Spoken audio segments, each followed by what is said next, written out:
मनुष्य के जीवन में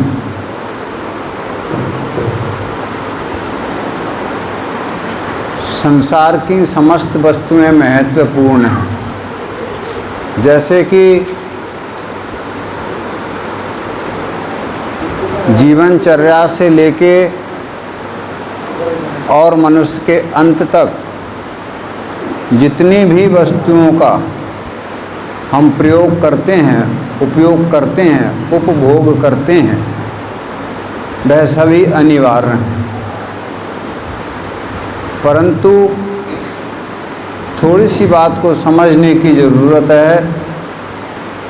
किसी वस्तु का प्रयोग आवश्यकता अनुसार किया जाता है, किसी वस्तु का प्रयोग आवश्यकता से अधिक किया जाता है और किसी वस्तु का उपयोग आवश्यकता से कम किया जाता है। इसी तरह से हमारे जीवन में एक वस्तु जिसका नाम शास्त्र है, शिक्षा है, ज्ञान है, वैराग्य है और अतिथि सेवा है। ये विशेष महत्वपूर्ण वस्तुएं हैं। अतिथि सेवा में माता पिता गुरु भी आते हैं और हमारे मिलने वाले नहीं मिलने वाले भी आते हैं, जिनसे हमारा संपर्क पहली बार हुआ है वो भी हमारे अतिथि हैं और जिनसे कई बार संपर्क हुआ है वो भी हमारे अतिथि हैं। ज्ञानी पुरुषों के लिए, विद्वान पुरुषों के लिए मनुष्य ही अतिथि नहीं है, अपितु उसके लिए तो समस्त प्राणी अतिथि जन हैं, जिसकी सेवा हमारे कर्तव्य में परायणता लाती है, निखार लाती है, सुधार लाती है, वही हमारा अतिथि है। अतिथि का भाव प्रत्येक मनुष्य के हृदय में हर पल उत्पन्न होता रहना चाहिए। अतिथि देवो भव, महापुरुषों ने इसे शास्त्र में प्रदर्शित कर दिया है। जन जन की ज़बान पर, विद्वानों की ज़बान पर, शास्त्रों के मत में और महापुरुषों के मत में देवो अतिथि भव शब्द आता है।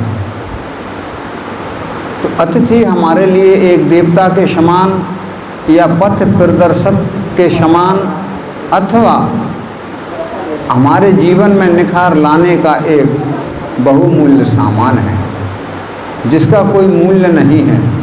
यदि हमारे अंदर कोई गलत विचारधारा है तो वह अतिथि हमारी उस धारणा को बदल सकता है। हमारे अंदर कोई दुष्कर्म करने की आदत है तो उस आदत को वो अतिथि जन बदल सकता है। उसके लिए महापुरुषों, अब हम कहते हैं कि वो बुराई करने वाला व्यक्ति है, वह किसी का अच्छा नहीं सोचता है, वह हमारी बुराई करता है या किसी की भी बुराई करता है, ठीक है, पर महापुरुषों ने उसको कितने शानदार शब्दों से तौला है, कितना मान और कितना सम्मान उसको दिया है। निंदक नियरे राखिए,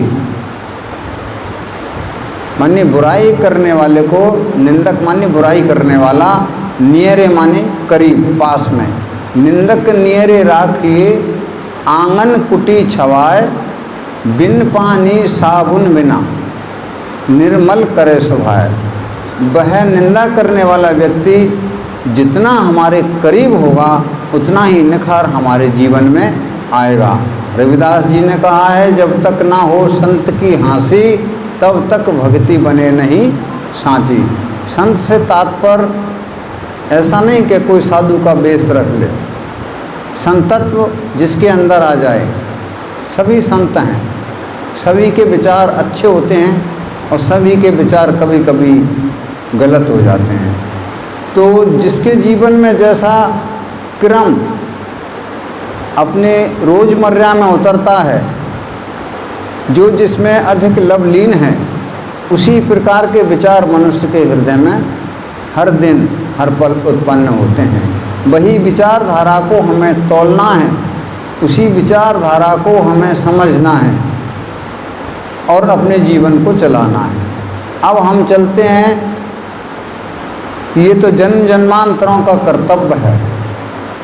जन्म जन्मांतरों से युग का तात्पर्य समझा जाता है। जैसे कि कई शास्त्र बताते हैं और कई महापुरुष भी इसका वक्तव्य करते हैं कि युगों युगों का खेल है। प्रत्येक युग में प्रत्येक महापुरुष ने अवतार लिया है, उसका अवतरण हुआ है। अब सत्ययुग बताया, त्रेता बताया, द्वापुर बताया और कलयुग बताया। 4 युग गिना के, चारों युगों के देवताओं को गिना के हमें युग युग और जन्म जन्मांतरों से अवगत कराया। परंतु उस बात को केवल समझने की ज़रूरत है। आज कोई संसार में अवतरित हुआ है, वह अपने जीवन काल में जितना भी जीवन जिएगा, जीने के बाद इस संसार से उसकी विदाई होगी, अंतिम समय उसका आएगा, वह यहाँ से अलविदा होगा।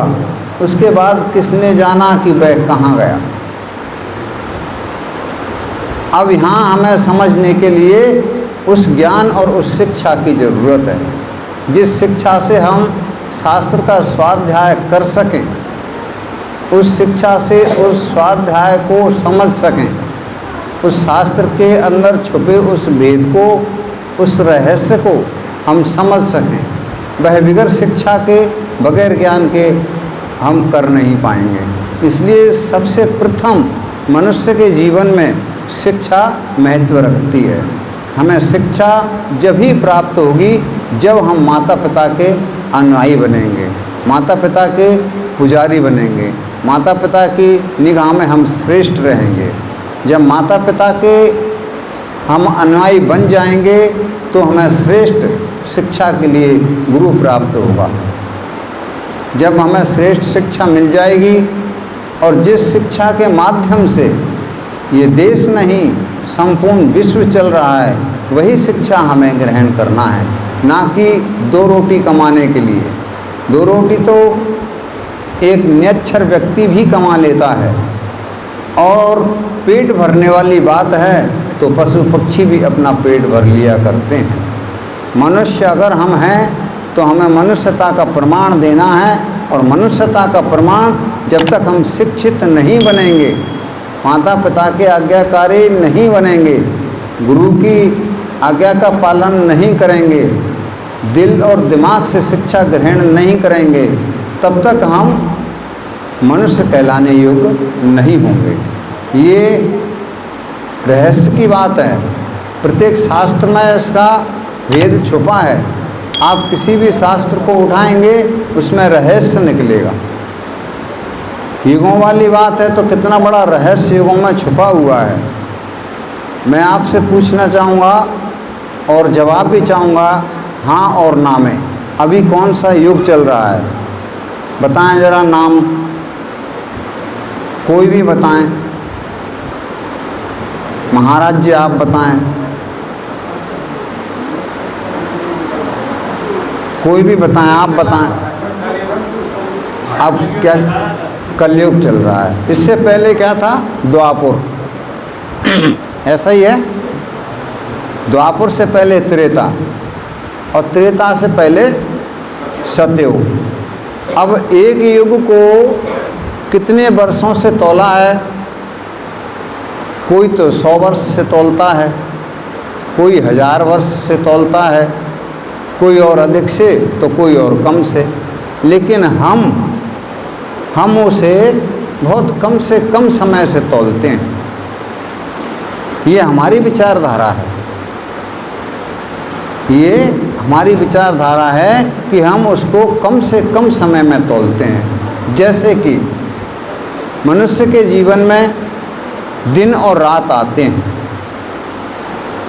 दिन और रात आते हैं। दिन और रात के टोटल 24 घंटे होते हैं। 12 घंटे दिन और 12 घंटे रात, 24 घंटे हो गए। 24 को हम 4 भागों में विभाजन करते हैं, बांटते हैं। 6 चौक 24। तो प्रत्येक युग 24 घंटे में से 6 घंटे का बनता है। 6 घंटे का बनता है तो वो कैसे बनता है? सर्वप्रथम कौन सा युग गिनती में आता है? सतयुग। तो अब हम सुबह ब्रह्म मुहूर्त में 4 बजे से 10 बजे तक कितने घंटे बनते हैं? 6। सुबह 4 बजे से 10 बजे तक 6 घंटे बनते हैं। इसको हम सतयुग कहते हैं। इसमें हत्या करने वाला, झूठ बोलने वाला, पाप करने वाला, दुराचार करने वाला और पूजा पाठ करने वाला, सत्य बोलने वाला, सभी इसमें सत्य बोलते हैं। अगर तुम झूठ बोलने वालों को झूठ बोलोगे तो वो झूठा व्यक्ति तुम्हें टोक देगा कि कम से कम सुबह तो वही सत्य बोल। ये सतयुग का प्रभाव है 10 बजे तक। 10 बजे के बाद राज शासन प्रारंभ होता है। जिस राज्य में राजा रामचंद्र राज किया करते थे, जिसे हम त्रेता युग बोलते हैं। 10 बजे से आपके धंधे, बिजनेस, मजदूरी, नौकरी, ऑफिशियल वर्क, जो भी काम होते हैं 10 बजे से 4 बजे तक 6 घंटे आपका ये कार्य चलता है। ये त्रेता होता है। इसमें राज शासन होता है। राज शासन में कुछ सत्य और कुछ असत्य, झूठ और सत्य दोनों ही चलते हैं। और 6 घंटे का अपना समय व्यतीत करके द्वापुर की तरफ मुड़ जाता है।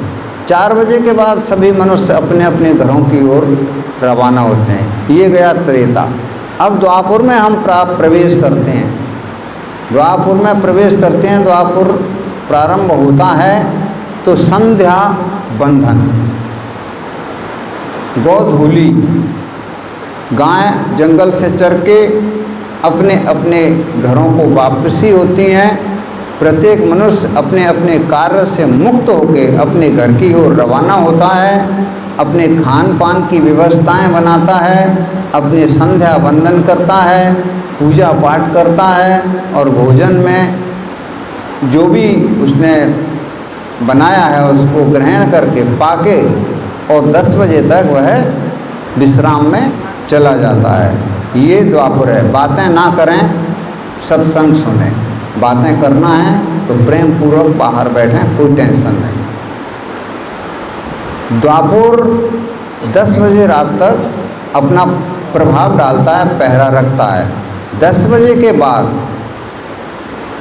अब कलयुग का प्रभाव प्रारंभ हो जाता है। कलयुग जब 10 बजे के बाद प्रारंभ होता है तो जितने भी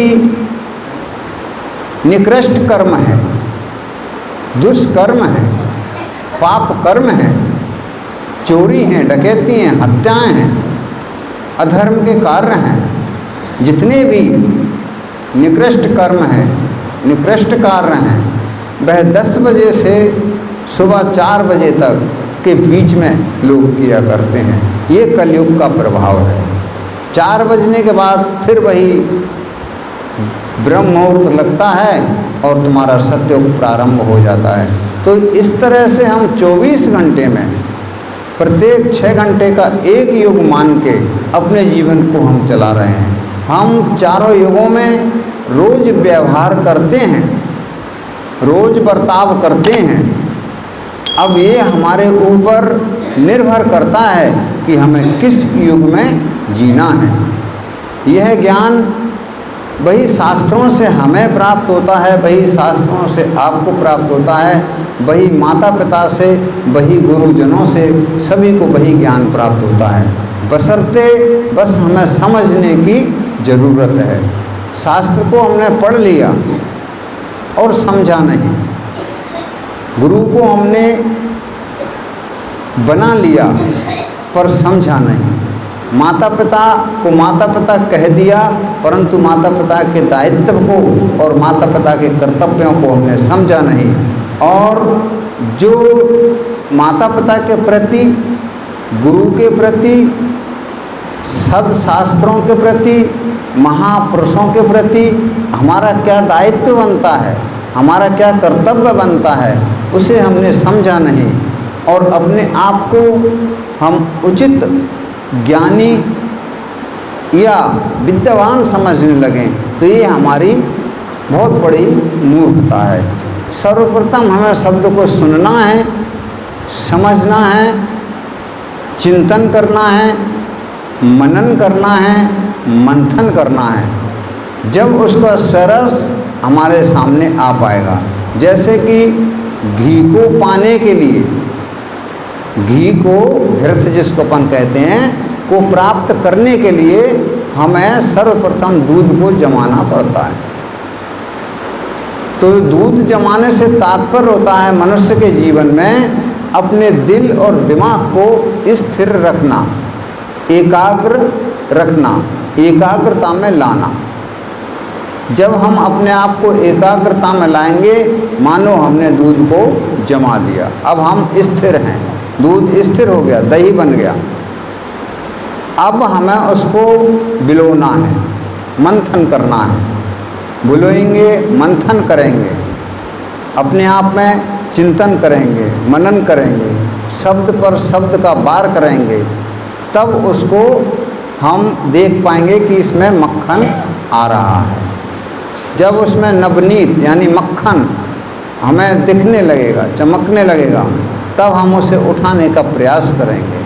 तो वो वैसे नहीं उठ आएगा, कभी उसको ठंडा पानी लगता है, कभी गर्म पानी लगता है, तो कभी अपने आप को विशेष गहराई में डालना पड़ेगा, कभी कभी हमें जरा से वाक्य में ही उसका सब कुछ समाधान प्राप्त हो जाता है।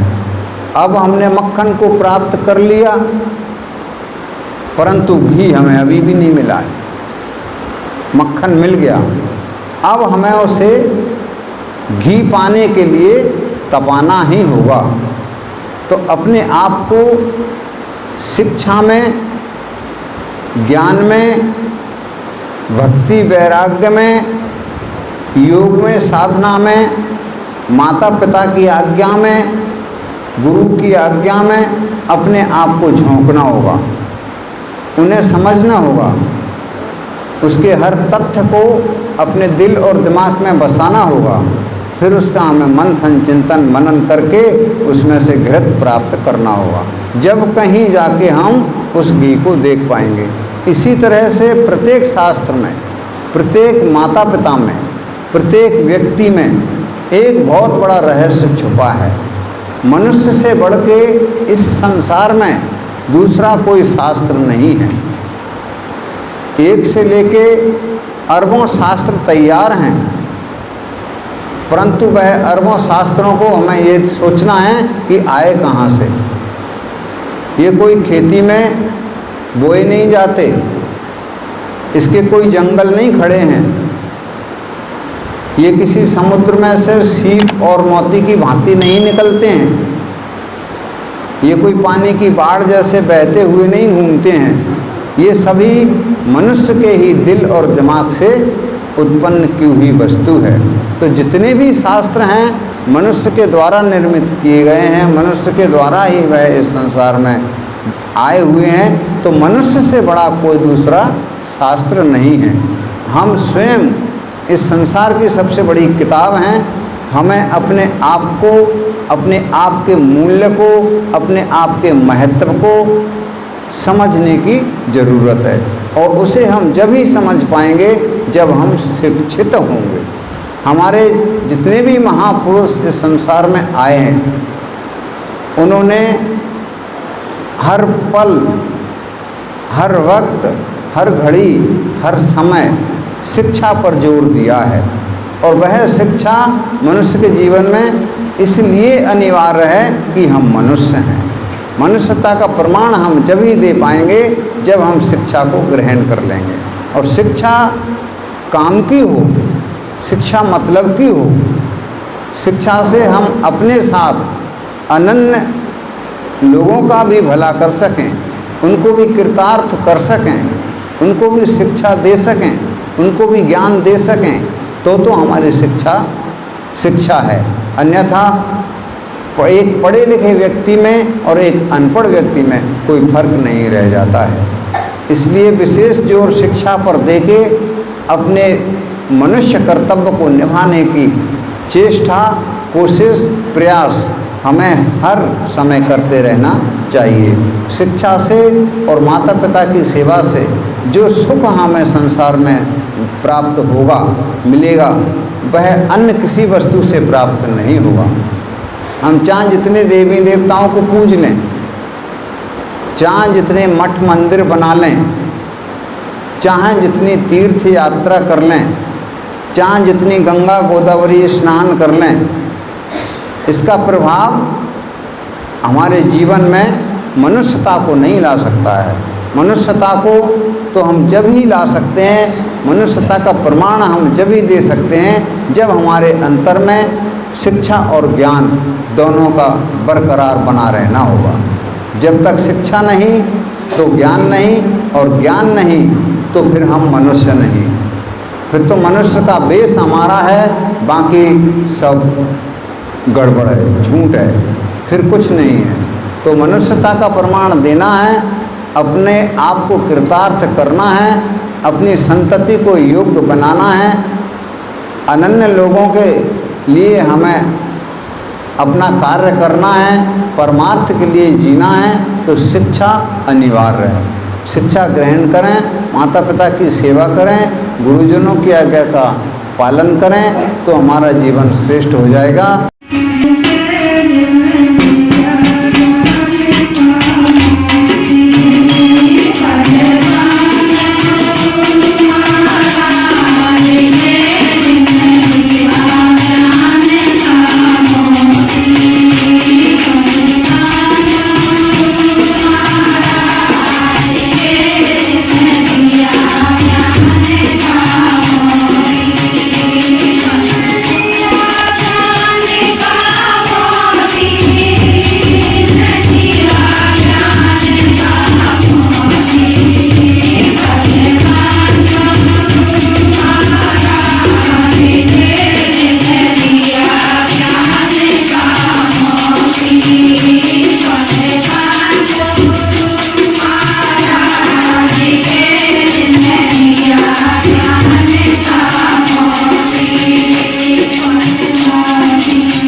Maybach music.